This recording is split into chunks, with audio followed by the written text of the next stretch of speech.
Hello students.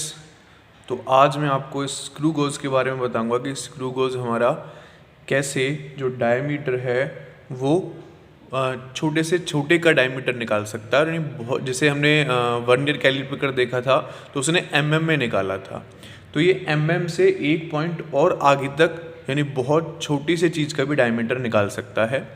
तो कैसे निकालता है, थोड़ा सा मैं इसका मैथमेटिक्स आपको समझा देता हूँ। देखो, इसका जो टोटल रीडिंग निकालने का फॉर्मूला होता है, अगर ये किसी भी ऑब्जेक्ट का डायमीटर निकाल रहा है तो जो टोटल रीडिंग निकालने का फॉर्मूला होता है main scale reading plus circular scale reading into least count. ये इसका फॉर्मूला होता है टोटल रीडिंग निकालने का। ठीक है, अब एक चीज़ और मैं पहले बता देता हूँ। अगर मुझे इसमें हम देखेंगे कि ये जो मूव कर रहा है, देखो ये मूव कर रहा है, ये हमारे पास है सर्कुलर स्केल, इसको कहते हैं हम सर्कुलर स्केल। और ये जो इसके अंदर है, देखो जीरो है ना, जीरो शो कर रहा है। इसके बाद देखो ये 5 है, ऐसे करके 25 तक इसमें है। और एक जो इसका डंडा है वो 1 mm शो कर रहा है। ठीक है, तो ऐसे करके ये 0 है, 5 है, फिर ऐसे करके हमारे पास से आगे 10 आएगा। ठीक है, तो इस टाइप से ये 25 mm तक हमारा शो कर सकता है। तो हम इसका यूज़ करेंगे। जैसे मान लेते हैं ये मेरे पास एक ऑब्जेक्ट है, इसका मुझे डायमीटर निकालना है, तो मैं इसको इसके बीच में लगा दूंगा यहाँ पर इस टाइप से, और इसको थोड़ा सा टाइटली हम कस देंगे। ठीक है, थोड़ा सा टाइटली हमने इसको ऐसे यहाँ पर लगा कर कस दिया। अब मैं इसकी रीडिंग मेज़र करूँगा कि इसकी रीडिंग कितनी है। तो जैसे मैंने आपको निकालने का तरीका बताया, तो भाई क्या तरीका हमारे पास, टोटल रीडिंग जो होती है मेन स्केल रीडिंग, तो ये 0 से 5 वाला मेन स्केल है, ये सर्कुलर स्केल है, लीस्ट काउंट। अब हमें चाहिए लीस्ट काउंट।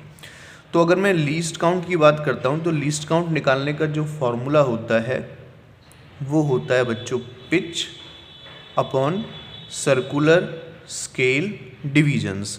इस सर्कुलर स्केल में कितने डिवीजन्स हैं और पिच।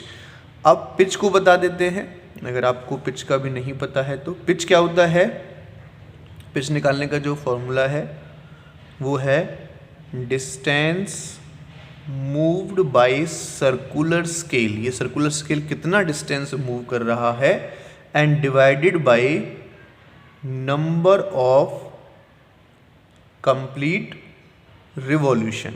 उसने कितने कंप्लीट रिवॉल्यूशन इसमें किए हैं। जैसे कुछ की हम पिच निकालते हैं, अगर मैं इसको हटा देता हूँ अभी के लिए, तो इसकी पिच निकालते हैं कि पिच कैसे निकालेंगे यहाँ से।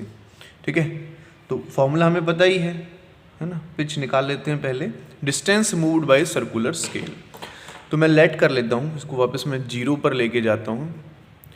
जब इसको हम 0 पे लेकर गए तो हम देखते हैं बच्चों, देखो ये जो 0 है, ये 0 है, और इसका बिल्कुल यहाँ से ये छोटा सा हमारे पास एक डंडा है, उसके साथ मैच कर रहा है। ठीक है, आप देखेंगे, इसको मैं फोकस कर देता हूँ, तो ये 0 वाला जो डंडा है, ये वाला डंडा देखो इस वाले डंडे से मैच कर रहा है और 0 शो कर रहा है। अब ये कितना मेज़र करेगा, इसको मैं घुमाऊँगा, आप देखते जाएंगे। इसको मैं घुमाऊँगा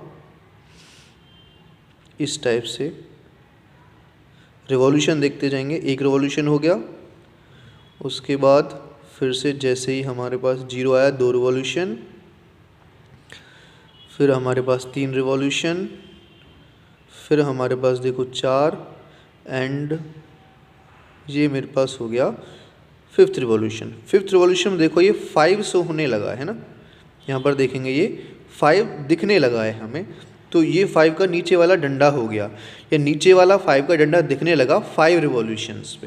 कितने पे, 5 रिवॉल्यूशंस पे। तो अब हम यहाँ पर देख सकते हैं कि जो हम पिच निकाल रहे हैं, डिस्टेंस कितना मूव किया उसने, 5 mm मूव किया। ठीक है, नंबर ऑफ कंप्लीट रिवॉल्यूशन कितने हुए थे, 5। तो पिच कितनी आ गई हमारे पास, 1 mm आ गई इसकी निकल के। नाउ अगर मैं अब इसका लीस्ट काउंट निकालता हूँ तो ये फॉर्मूला है। ठीक है, इस वाले फॉर्मूले में पुट कर दो, पिच कितना आया, 1 mm।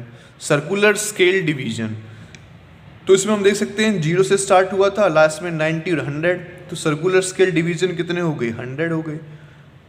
तो 0.01 mm इसका लीस्ट काउंट हो गया, ठीक है, जो हमें यहाँ पर चाहिए था।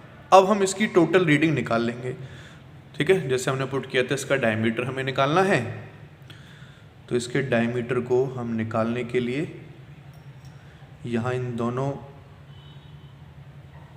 जाज के बीच में हम इनको फिक्स करेंगे, ठीक है। ये हमने फिक्स कर दिया।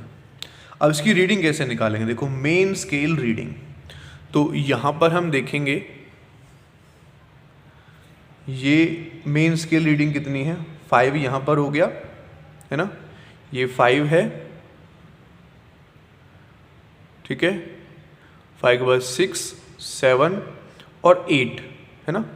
8 हमें कुछ दिख रहा है ना, 8 से बाद में है, तो जो मेन स्केल रीडिंग है वो कितनी हो जाएगी, 8 हो जाएगी, ठीक है।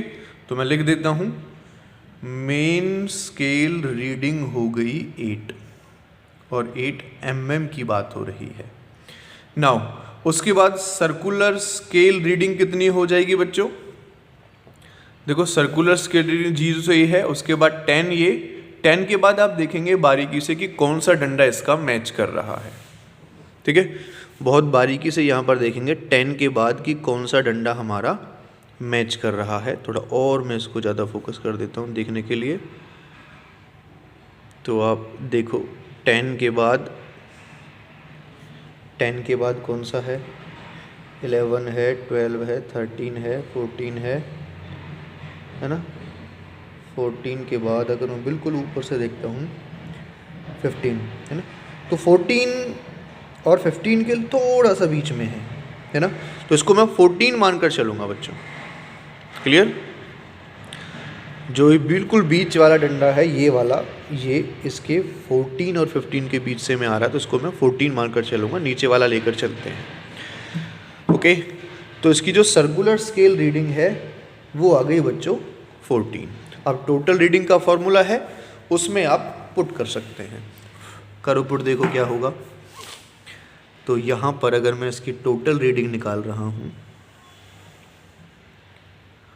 टोटल रीडिंग तो इक्वल टू हो जाएगा main scale reading 8 mm plus circular में 14 हमारे पास आ रहा है, लीस्ट काउंट कितना है 0.01 mm, यही था 0.01 mm, ये हमने पुट कर दिया। तो क्या हो जाएगा 8 mm प्लस मल्टीप्लाई करेंगे इसके साथ तो 0.14 mm, और इसको इसके साथ ऐड करेंगे तो 8.14 mm इसका कंप्लीट डायमीटर निकल कर आ गया।